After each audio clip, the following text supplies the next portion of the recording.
मुंबईतील वाहतूक कोंडी कमी करून प्रवासाचा वेळ तब्बल 1 तासाने कमी करण्यासाठी MMRDA ने रिंग रोडच्या माध्यमातून मुंबईला जोडण्याची योजना हाती घेतली आहे। पुढील 5 वर्षात शहरातील वाहतूक समस्या कमी करणे आणि प्रवासाची वेळ कमी करणे हे या रिंग रोडचे मुख्य उद्दिष्ट आहे।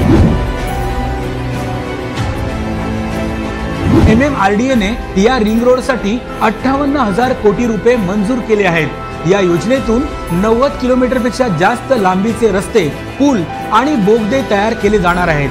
हे सर्व रस्ते मुंबई शहराला बाहेरील बाजूनी जोडतील आणि मुंबईतील उपनगरांना देखील मोठी कनेक्टिव्हिटी मिळेल। रिंग रोडमुळे उत्तरेकडे गुजरात आणि दक्षिणेकडे कोकण आणि पश्चिम महाराष्ट्रापर्यंतचा मुंबईकरांचा प्रवास सुलभ होणार आहे।